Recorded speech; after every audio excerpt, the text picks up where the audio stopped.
दोस्तों नमस्कार। कोविड-19 में आप अपने घर में ही इस समय क्वारंटाइन में हैं और इसमें बहुत कुछ सीखने का मौका मिला, मुझे भी मिला और आपको भी मिला। और इसी समय एक वीडियो मुझे मिला मेरे मित्र अशोक गोयल का, जिसमें ये कहा गया कि हमने कोविड-19 के बाद एक नया जीवन आरंभ करना है, जिसमें हमारे सोच का तरीका बदलेगा, बिजनेस का तरीका बदलेगा, हमारा खान पान का तरीका बदलेगा और हमारा जीने का ढंग बदलेगा। और उसमें कहा गया कि इस सब को एक शब्द दिया गया जिसका नाम है फ्रीडम। मैं इस वीडियो के माध्यम से फ्रीडम शब्द आप तक पहुंचाने का प्रयास करूंगा। साथियों, फ्रीडम में 7 अल्फाबेट है। पहला अल्फाबेट है एफ। एफ से मतलब है फैमिली, परिवार। परिवार में सबका अपना अपना रोल है, पर जो फैमिली में ब्रेड विनर होता है या जो ड्राइवर होता है उसका सबसे अहम रोल होता है। फैमिली के ड्राइवर कौन है? जो कमाने वाला है घर में, फैमिली का हेड है। और जो कमाने वाला होता है वो फैमिली की धुरी होता है। क्या आप 200, 300, 400 किलोमीटर गाड़ी में स्टेपनी के बिना जा सकते हैं क्या? शायद जवाब होगा नहीं जा सकते। तो क्या आपने अपनी फैमिली लाइफ में स्टेपनी लगाई है क्या? एक आदमी की 2 वैल्यू होती है, एक होती है इमोशनल वैल्यू और एक होती है फाइनेंशियल वैल्यू। इमोशनल वैल्यू को रिप्लेस नहीं किया जा सकता, पर फाइनेंशियल वैल्यू को रिप्लेस किया जा सकता है। उदाहरण के लिए, अगर आपकी मासिक आय 1 लाख रुपया महीना है तो इसका 200 गुना यानी कि 2 करोड़ रुपए का चेक बना के आप अपनी पत्नी को थमा दीजिए बिना डेट डाले और बता दीजिए किसी रात को अगर मैं सोऊं और सुबह नींद ना खुले तो ये 2 करोड़ रुपए जाके स्टेट बैंक ऑफ इंडिया से ले लेना। इसका मतलब है कि आपने फैमिली लाइफ में स्टेपनी लगा ली है। अगर आपके बैंक में 2 करोड़ का बैलेंस नहीं है तो आप किसी इंश्योरेंस कंपनी का सहारा लीजिए और 0.25% यानी कि 1/4% से लेकर 1% के बीच में कोई भी इंश्योरेंस कंपनी आपकी लाइफ के अंदर स्टेपनी लगा देगी। तो अपनी फैमिली को हमेशा फ्रीडम रखिए, प्रसन्न रखिए। तो पहला शब्द है एफ, फैमिली। दूसरा शब्द है इसके अंदर फ्रीडम में आर। आर का मतलब रिटायरमेंट। 2 ऑप्शन आपके पास है साथियों, या तो आप अपने आप को अपने बच्चों के हवाले कर दीजिए। दूसरा ऑप्शन यह है कि जिंदा जी जब तक प्राण चल रहे हैं हम अपने भरोसे जीवन जिएंगे। तो एक सूत्र आपको देना चाहता हूं। भारत का अगर मैं पिछले 90 साल का इतिहास आपको बताऊं तो भारत में 1910 के अंदर एक परिवार चलाने के लिए मात्र 25 पैसे का खर्चा था।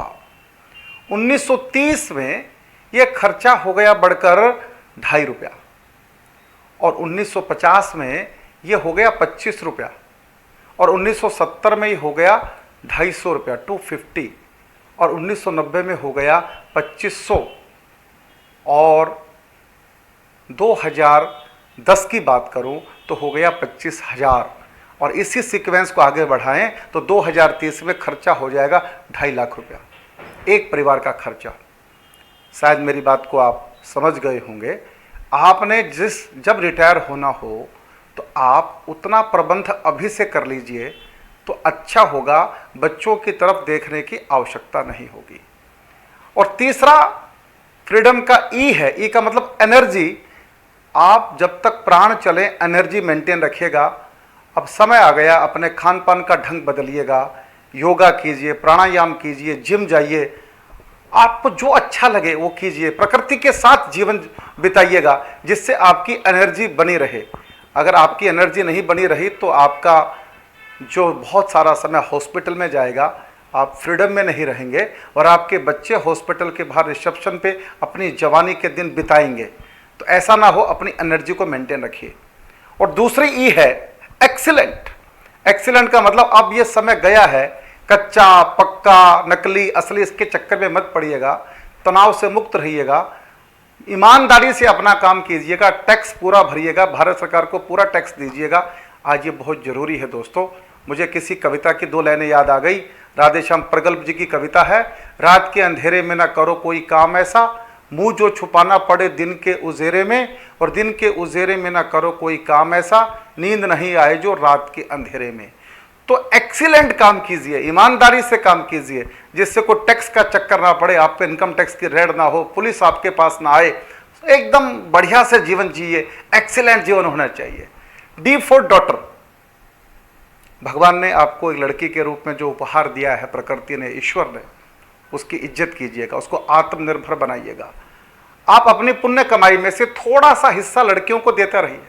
और मैं लड़की की जब बात करता हूं तो आपकी बायोलॉजिकल डॉटर की बात नहीं करता, आप अपने बेटे के साथ जो पुत्र वधू के रूप में लाए हैं वो भी आपकी डॉटर ही है।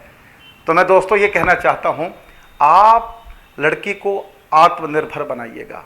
मैं एक आइडिया आपको देना चाहता हूं, कम से कम अपनी पुण्य कमाई में से कुछ हिस्सा आप अपनी बेटी को दीजिएगा। एक आइडिया देता हूं, 1 करोड़ रुपए की लिक्विड प्रॉपर्टी आप अपनी बेटी को बहुत आराम से दे सकते हैं। आइडिया यह है कि 500 रुपए का पर डे का एक प्लान है LIC ऑफ इंडिया का, 500 रुपया पर डे। 500 रुपया पर डे आपने दिया LIC को, LIC बोनस के रूप में 750 रुपया उसी दिन ऐड कर देगी। तो आपकी बच्ची के आपने 15,000 रुपये महीने में जमा किए और LIC 750 के हिसाब से उसके अंदर हर महीने डालेगी, तो 22,500 रुपये LIC डाल देगी। दोनों को जोड़ दीजिए तो 37,500 रुपया आपकी बेटी के अकाउंट में जमा हो गया। ये 15,000 रुपये आपने देने हैं 16 वर्ष तक लगातार, और आखिरी के 9 साल LIC अपना हिस्सा यानी कि 22,500 अकाउंट में जमा करते रहेंगे। आपने 15,000 रुपया केवल 16 साल देना है, उसके बाद देना बंद कर देने हैं, और ठीक 25 साल के बाद टैक्स फ्री 1 करोड़ 8 लाख रुपया आपकी बेटी को मिल जाएगा। तो ये डी की बात की मैंने, डॉटर। और उसके बाद है ओ का मतलब own my own. On my own का मतलब यह है कि आपको जिंदा जी अपनी सारी प्रॉपर्टी अपने नाम रखनी है, अपनी विल जरूर बनानी है।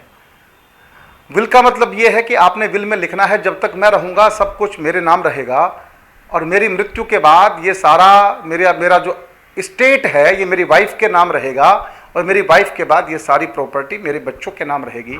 अगर आपने यहाँ गलती की तो हो सकता है बच्चे आपको आपके भरोसे पर ना खरे उतरें, तो इस बात का ध्यान रखिएगा। और आखिरी है ग्रेटिट्यूड, अपने हाथ से कुछ दान पुण्य करते रहिएगा, समाज का काम करते रहिएगा, ये बहुत ज़रूरी है। मैं एक ही बात कहा करता हूँ, देश के लिए, समाज के लिए, मानवता के लिए कुछ करें। अगर कुछ नहीं कर सकते हैं तो कुछ लिखें, कुछ नहीं लिख सकते हैं तो कुछ बोलें। देश के लिए, समाज के लिए, मानवता के लिए ना कुछ कर सकते हैं, ना कुछ लिख सकते हैं, ना कुछ बोल सकते हैं, तो जो कर रहे हैं, लिख रहे हैं, बोल रहे हैं, कम से कम उनकी पीठ ही थपथपा दो, तो कम से कम कहो तुम आगे बढ़ो, मैं तुम्हारे साथ हूँ। दोस्तों, अगर आपने ये 7 अल्फ़ाबेट के हिसाब से अपने जीवन को जिया तो आप फ्रीडम की यात्रा करेंगे और जीवन भर आप फ्रीडम में रहेंगे। मुझे विश्वास है कि जब आप कोरोना कोविड के बाद नई जिंदगी के संकल्प के साथ अपनी यात्रा को आगे बढ़ाएंगे, तो मेरे इस आइडिया को, फ्रीडम के आइडिया को जरूर आप अपनाएंगे। आपने मेरी बात को ध्यान से सुना, बहुत बहुत धन्यवाद।